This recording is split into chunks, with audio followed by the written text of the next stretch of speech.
यह जहाज ईरान का है और यह ईरान का जहाज नूर खान एयरबेस पर खड़ा रहा। कब खड़ा रहा? जब अमेरिका के साथ ईरान की जंग चल रही थी। उस समय पर एक और बात निकल कर आई कि जिस समय ट्रंप ने अपनी तरफ से सीज फायर अनाउंसमेंट किया, यह तब भी खड़ा रहा। अब अपडेट यह भी है कि अभी भी एक ईरानी जहाज ऐसा है जो नूर खान एयरबेस पर खड़ा हुआ है। मतलब समझिए कि ट्रंप ने 8 मई के समय पर, यह 8 अप्रैल को अनाउंस किया था कि मैं 2 हफ्ते का सीज फायर लेकर आ रहा हूं। ट्रंप का 2 हफ्ते का सीज फायर मार्केट की खबर बनकर आया। उसी समय पर सोशल मीडिया पर खबरें तैर रही थी कि ईरान के कुछ, मतलब अब अमेरिका के, देखिए हवा में उड़ते जहाज को देखकर यह पहचानना तो मुश्किल है कि यह पाकिस्तान का है कि ईरान का है, लेकिन पाकिस्तान में इस तरह के सोशल मीडिया फुटेज, या आप देखें तो 12 अप्रैल की फुटेज है जिसमें पाकिस्तान का ही हैंडल इस बात को लिख रहा है कि कुछ ऐसे विमान उड़ते देखे गए हैं जो पाकिस्तानी नहीं है। अब यह जब बात निकलकर आई थी उस समय किसी ने लाइटली ली हो, लेकिन आज जब यह पुख्ता रूप से होकर के रिपोर्ट बन गई है तो इसका मतलब दाल में काला है। अब आपके दिमाग में सवाल बनेगा, क्या यह संभव है? तो देखिए, पहले भी मैं आपको बता चुका हूं कि पाकिस्तान इस तरह का चरित्र रखता है। वो अफगानिस्तान के साथ भी बैटिंग करता है तो अमेरिका के साथ भी पुराना हाल रहा है, और यही कारण है कि तालिबान आज उससे नफरत करता है। ईरान के केस में भी आज अमेरिका के सामने आसिम मुनीर वही कर रहे हैं। अब आसिम मुनीर ऐसा क्यों कर रहे हैं, इसकी क्या कहानी है, वो भी मैं आपको बताऊंगा। लेकिन आज भी यह विमान खड़ा है, इसकी पुख्ता जानकारी कैसे मिलती है?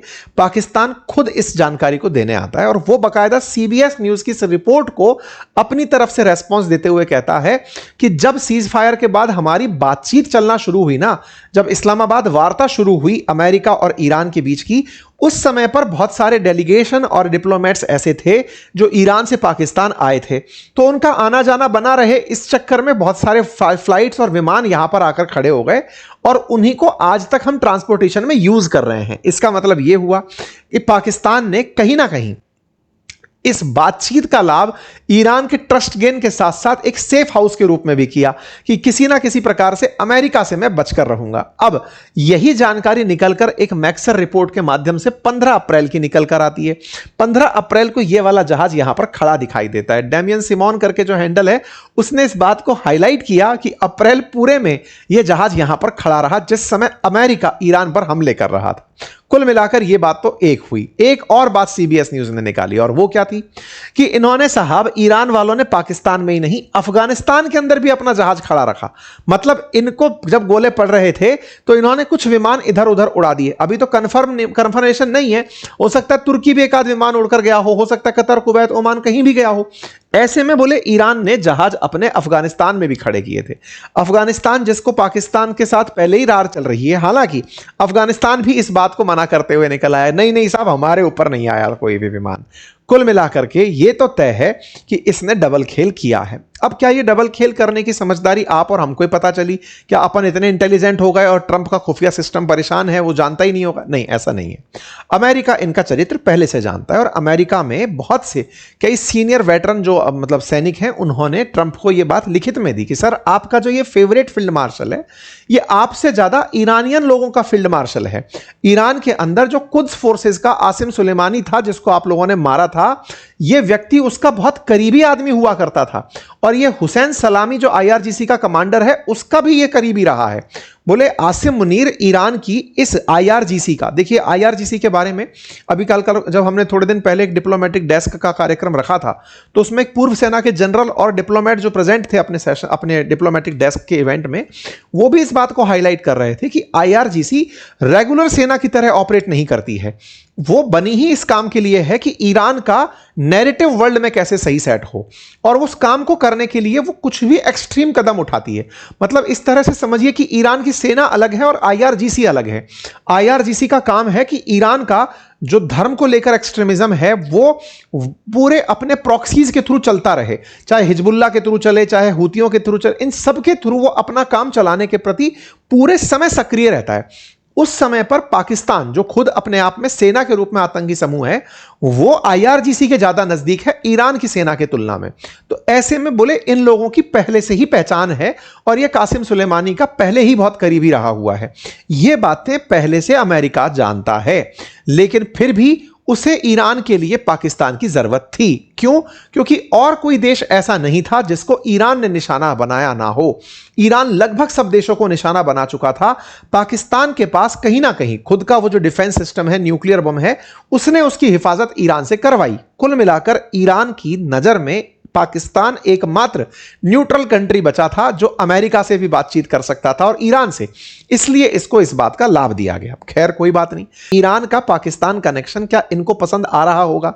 तो देखो, अगर यह रिपोर्ट सही निकल कर आती है तो ट्रंप के बिल्कुल करीबी लिंडसे ग्राहम, जिन्होंने यह युद्ध शुरू करवाया, यह समझिए कि ईरान पर हमला करवाने वाले वही थे, उन्होंने भाई साहब इस न्यूज पर, रिपोर्ट पर टिप्पणी करते हुए कहा है कि अगर यह खबर सही है, it would require a complete reevaluation of the role of Pakistan in playing a mediator between Iran and United States and other parties.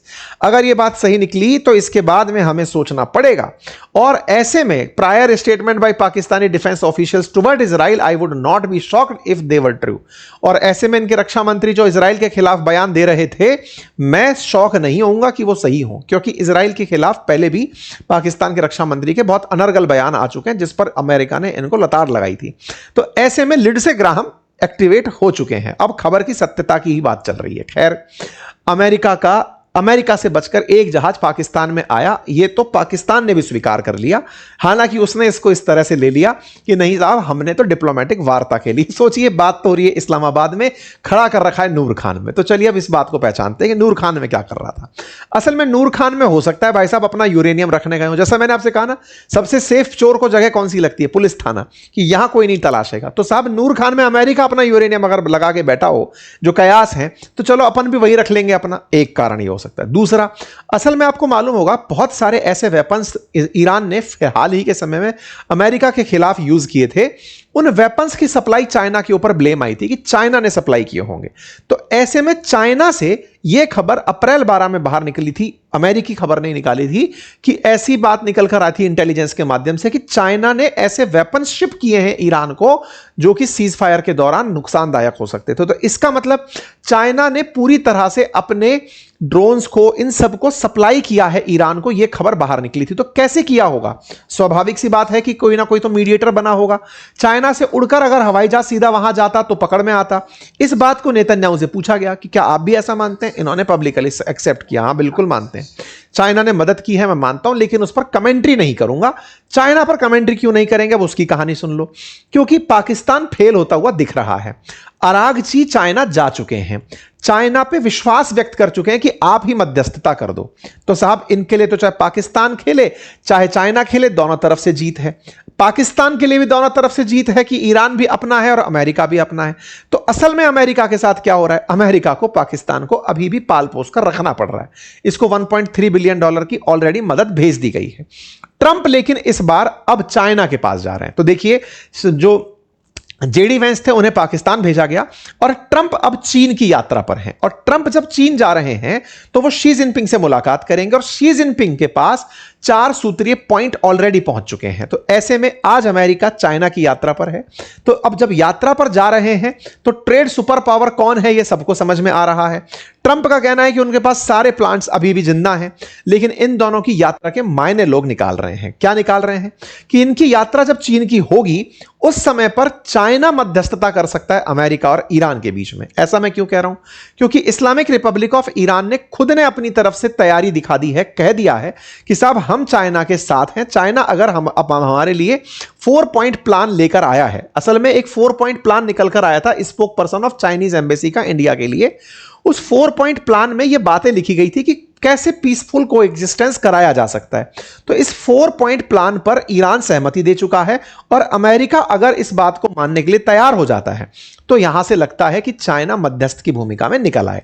अब बड़ा सवाल बनता है कि ईरान अगर नहीं सहमति बनाता तो क्या है? इनने कह रखा है अब हम पर अगर हमला करोगे तो हम तो 90% यूरेनियम एनरिच कर देंगे। खैर जो भी हो, ट्रंप के लिए यह रायता सा फैल गया है। एक तरफ ईरान के लिए पाकिस्तान को पाल पोस कर बड़ा किया, वही धोखेबाज निकल रहा है। अमेरिका हर बार, पहले अफगानिस्तान के केस में पाकिस्तान ने धोखे खाया लेकिन फिर भी उसी को चलाया, ईरान के केस में भी धोखे खा रहा है लेकिन उसी को चला रहा है। लेकिन चाइना की तरफ बड़ी उम्मीदों से देख रहा है। देखते हैं कि यह चर्चा कहां तक पहुंचती है। जैसी भी जानकारी होगी मैं आप तक लेकर जरूर आऊंगा।